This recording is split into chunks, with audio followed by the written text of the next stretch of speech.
네, 여러분 안녕하세요. 여기는 양평옥천 육류장입니다. 네, 반갑습니다, 여러분. 자, 오늘은 고추 모종 앞에 와 있습니다. 자, 앞서서 22년도가 지났고 23년도가 됐습니다. 시간 굉장히 빨라요. 이것은 고추 씨앗인데요. 네, 여기 한 보름 정도 됐습니다. 이달 15일, 16일, 내일 며칠 있다가 3, 4일 정도 있다가 이제 옮겨 심는데요. 예. 바라기가 있어서 바라기에다가 3박 4일, 2박 3일 정도 싹을 틔워서 그리고 이제 여기다가 예, 파종을 했습니다. 아, 약 15일 정도 됐네요. 예. 그리고 15일, 그러니까 15, 16일 날 이제 외국인 근로자를 맞춰놨는데요. 이틀 정도 해서 외국인 인력으로 해서 심어야 될 것 같아요. 근데 인건비가 굉장히 많이 올랐습니다. 13, 남자가 14만원, 여자가 13만원 뭐 이렇게 하는 것 같아요. 굉장히 많이 올랐어요. 참 걱정입니다. 안 오르는 게 없어. 다 오르니까. 자, 문제는 농사가 제일 힘든 게 살아있는 생물이어서 그런 것 같습니다. 예, 살아있는 생물. 뭐 공장에서 찍어내는 뭐 그런 것들은 무생물이기 때문에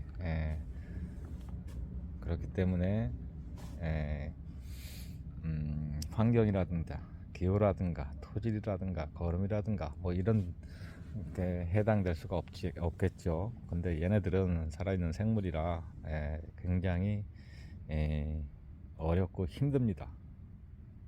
그래서 초보자분들일수록 처음 농사 짓는 분들일수록 좋은 모종을 선택하시는 그 안목을 키우시는 게 맞습니다. 그래야지만이 어려운 환경 속에서도 버티는 힘이 더 강하기 때문에 한편 고생을 좀 덜 합니다. 그렇지 않고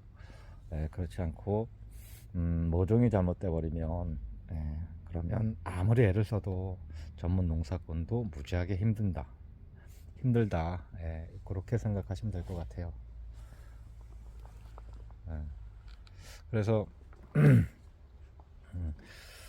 지역마다 틀려요. 예를 들어서 뭐 칼탄 패스나 뭐 이런 거를 심었다 그래도 어떻게 키웠는지 에, 에 따라서 그 육묘 과정에서 어떻게 키웠느냐에 따라서 많이 달라질 수가 있습니다. 그냥 병에 견디는 힘이라든가 자라는 속도라든가 과 달리는 거라든가 수확량에 있어서 엄청난 차이를 보는 게 사실입니다.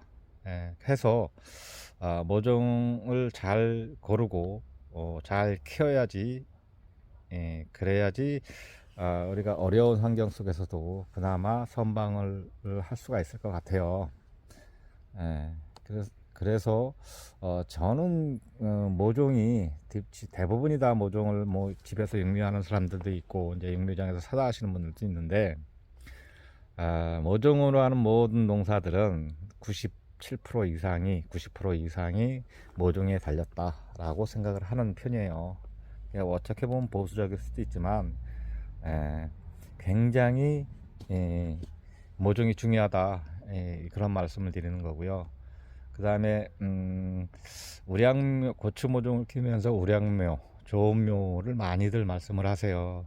예, 굉장히 어렵고 어, 어, 쉽지가 않아요. 우량묘 키우는 것 자체가 그만큼 어렵습니다. 고르는 것도 어렵고 키우기도 어렵습니다. 아, 사람하고 제가 많이 비교를 하면서 말씀을 드리는데요.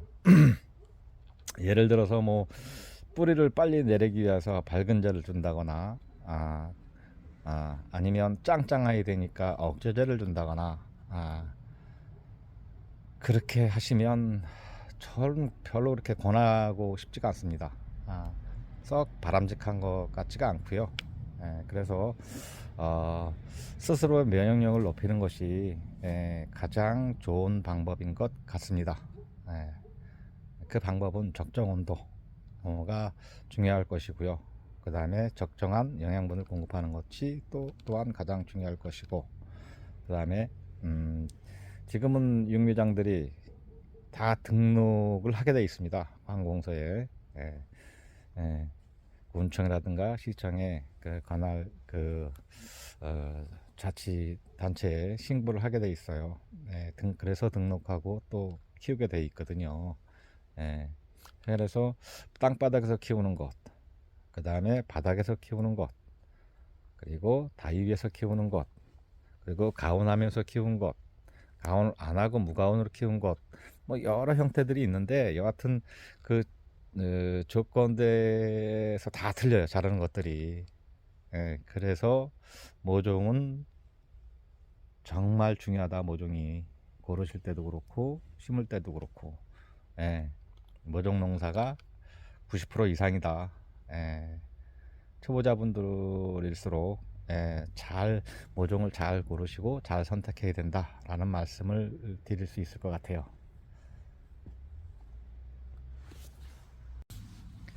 특히나 개인적으로는 재배상에서 볼 수 있는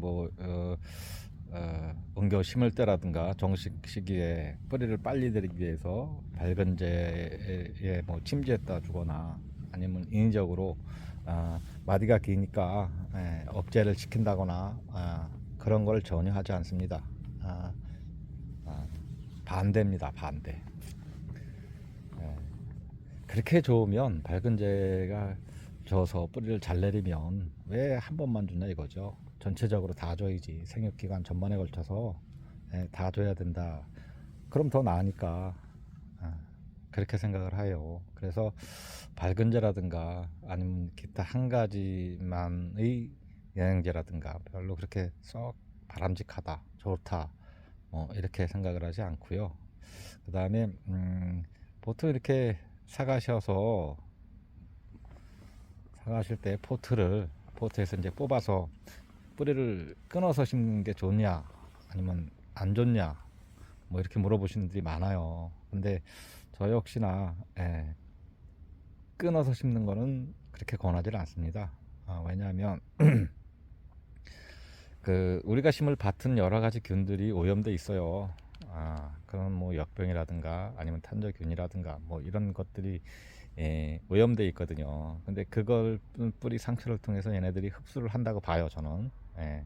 그래서 썩 바람직하지가 않다, 라고 생각을 해요. 그래서 끊지 마시라.